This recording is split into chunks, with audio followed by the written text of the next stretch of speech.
because it's repeating itself. And so we just want to figure out, well, what are some of these values? So the maximum, the minimum values, the range, and the period. So this is dealing with blood pressure and someone's pulse. Well, they're asking for the maximum value here. Well, the maximum value is going to be the highest point the graph reaches, which looks like it's about there, which we can estimate this to be, I'll just estimate this to be about 128. And then we got to figure out, well, what's the minimum value? Well, the minimum value is the lowest point on the graph, which looks like it's one of these two. We'll just say it's this one. And we'll say that that's approximately, maybe say 86, 88, 87, somewhere in there, but I'll use 88. Again, we're estimating here, so we're not going to have necessarily the exact answer. Now, to find the range, remember you take the largest minus the smallest. You would take 128 minus 88, which would equal 40, and this would refer to 40 millimeters of mercury. Is dealing with the pressure there. And the period is how long it takes for it to repeat itself. So there's a lot of repetition here.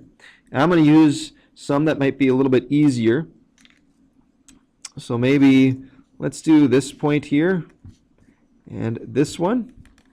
So that would be where it starts, and this is where it would end, where the next one would begin there is at that point. So we want to figure out about where those points are at. So it's pretty easy to see this first one is 11.6, so we're going to subtract the 11.6 from the larger one, which is here. Now you got to remember, so this is counting by tenths of a second. So this here would be 11.7, so we got 11.8. 11.75 would be in the middle there, so this is a little bit past the middle, so I'm going to say this is about 11.75. I'm sorry, 11.76. A little bit past the middle, so it'll be 11.76. So when we go to subtract these, 11.76 minus 11.6 would be about 0.16 seconds. Oops, I hope if I spelled correctly. There we go.